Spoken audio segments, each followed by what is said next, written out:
So what is up guys, Movement 6 here and welcome to a new video, welcome to the channel. As a growing habit before we start, I want to say a huge thank you to all the guys who have subbed in the last period. We've broken through the 100 subs, which means a lot to me, and we celebrate in style with almost an hour and a half plus of techno in my previous video. I just wanted to share my gratitude with you guys.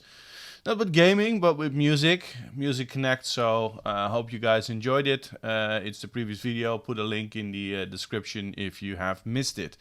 For now, we are going into some great news. It's been a good day, in essence, for Rainbow Six Siege players. Now, if you are playing as much as I do, or you just casually played it in the past period, there is no denying that you have understood and seen the issues plaguing Rainbow Six Siege currently. The DDoSing or the DOS attacking is making, especially on consoles, I know it's happening on PCs as well, but more on consoles right now, it makes it sometimes utterly frustrating and unplayable, Rainbow Six Siege. And finally, Ubisoft and the Rainbow Six Siege team have heard our prayers, I would say.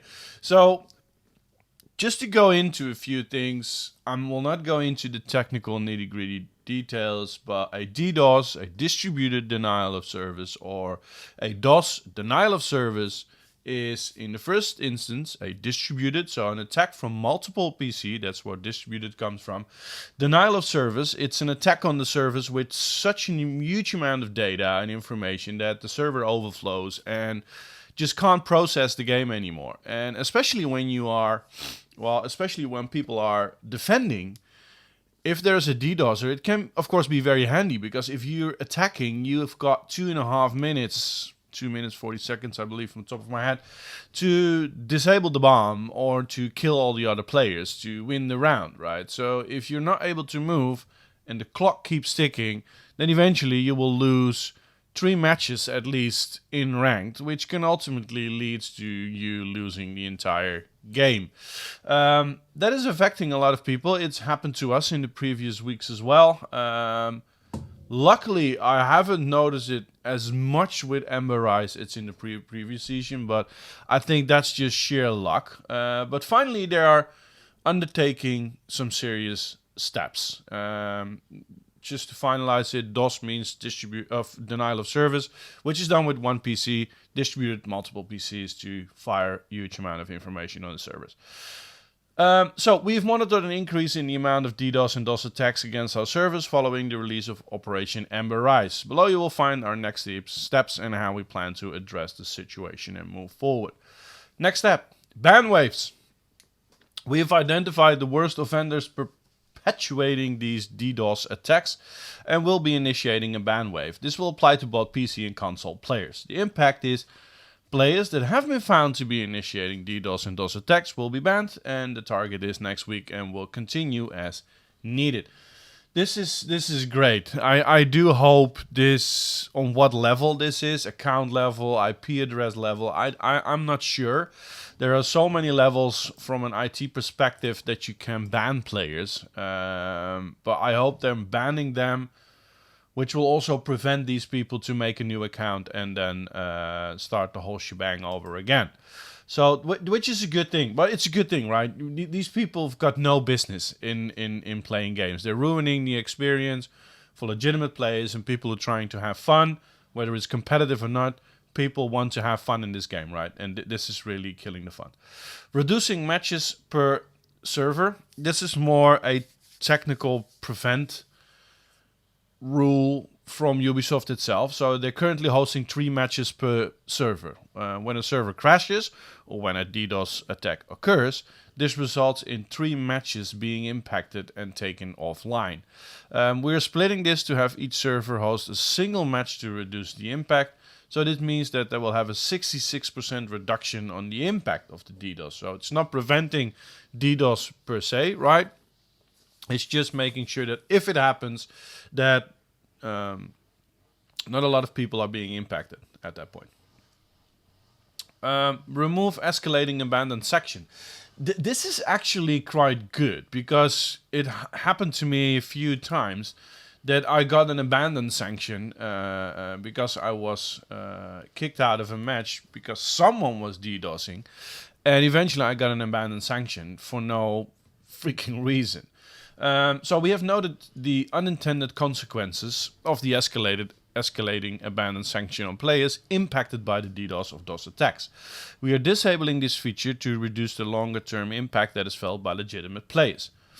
It's good. This is really good. There's no reason why people who are legitimate players should be impacted so severely by idiots ruining the game. So the impact is reduced impact felt by legitimate players after a match has been ended via DDoS, DOS, or soft booting. Targets end of this week. Network traffic monitoring and management. We are making adjustments to how we manage and monitor the network data and how we accept packets sent to our servers. We cannot provide details on the topic, it will expose information that can be used to circumvent the work we are doing. This will have a substantial impact on DDoS, DOS, soft booting, and server stressing. The impact, this will have a substantial impact. Okay, fine. So, this is just security measures being implemented and how they monitor and how they reroute data. Okay, cool, good. It's very clear that up until now, what they are using and how they are addressing it from a monitoring and management perspective, it's not really quite optimal. That they found ways to do it better, so I'm really looking forward to that. Legal options. Finally, we have discussed the current situation with our legal team and assessed our options. We will be issuing cease and desist to websites and people hosting these services. Legal action against prominent DDoS and DOS attackers is in progress. Reduce the availability of DDoS service providers is the impact. This is great. I saw a tweet from Get Flanked who said, just imagine how you feel as a little boy telling your parents that you will be sued by Ubisoft because you were DDoSing the service. And that's exactly what's going on. I fully believe that 9 times out of 10, we're not talking about grown-up people. We're talking about kids nowadays, right? These kids are freaking clever. They know what to do and how to do it. It's a different age. I'm 40 years old, We didn't have that shit back in the days. I had a Commodore 64. There was no internet, And these kids nowadays, for them, it's just a walk in the park. And these are 15, 16, 17-year-old kids, just 9 times out of 10, just fooling around. And just imagine how it feels. I'm echoing this tweet from Get Flanked. Imagine how it feels when you're a 16, 17-year-old kid and you have to tell your parents why the hell they receive a letter from Ubisoft that they're being sued over DDoS attacks. And to be fair, I think this needs to be done. This really needs to be done. You could say they're just kids. Yeah, but these kids needs to understand that this ain't fun and games. This is not. You're ruining not only the experience of a lot of people, 50 million already. You're impacting a lot of people here. But on the other side, you're also damaging a business, infrastructure, data centers. It costs a lot of money, to run this application, to run this service, and you're not just. It's not just fun and games like young boys do. It's young kids. Sorry, needs to be gender neutral here, right? So it's you're not. It's not fun and games. This is that serious. It's not just let me show you how I can ruin a game and have a laugh about it. This is actually impacting a business and revenue stream. So I'm fully on board with this. Full stop. Working with Microsoft partners, development is ongoing with our partners of Microsoft Azure, and we are working closely with them to develop both short and long-term solutions. They will have a substantial impact. Yeah, okay, so they're running it on Microsoft Azure, that's clear. It's a public cloud, just like AWS or Google Cloud. You've got Microsoft Azure, for those who don't know, and they're running it on Azure, and that's what will be impacted. From my perspective, would it be an idea to stretch it over multiple clouds to also do some serious load balancing from that side? Of course, you've got one cloud, it's Azure.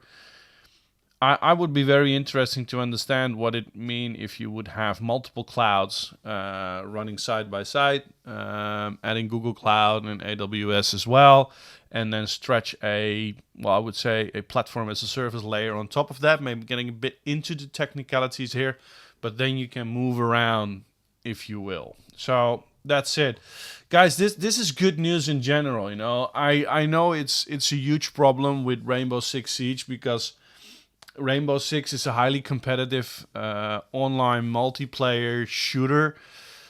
I haven't experienced it with other shooters, like, for example, Call of Duty. I think it's a bit too arcadish to really have an impact. You know, what are you going to gain with DDoSing a Call of Duty server? With Rainbow Six Siege, the gain is obvious. If you are on the defending side and you can win 3 matches already with DDoSing, and then you only have to win 1 more match attacking, then it's pretty easy to see what's happening. So, you know, you can rank up very quickly. And I think this is good. This is good news. Thank you, Ubi. Really, thank you. So, guys, what is your experience here? I'm always asking you guys what the experience is here. Are you being impacted by DDoSing? And do you think that Ubisoft is undertaking the right steps here to address this? I think we are good and well on our way, and I really hope that you guys can address it. If you like the video, if you like the channel, please do not hesitate. Subscribe, put on the notification, like the video, leave a comment, feedback. I'm always dying to hear you guys' feedback on certain topics. For now, I will be back quickly with some more insights on the second week of the Modern Warfare beta. I'm currently digging my way through the cross-platform. I had some issues yesterday with that, but I didn't want to have the first evening experience with Modern Warfare to be the guidance for... It's up until the 23rd, right? So let's give it a few days to settle in and have some fun with the game and see if this cross-platform really works for me personally. So I will be back with that as soon as possible, guys. For now, Movement 6 out. Back to the madness.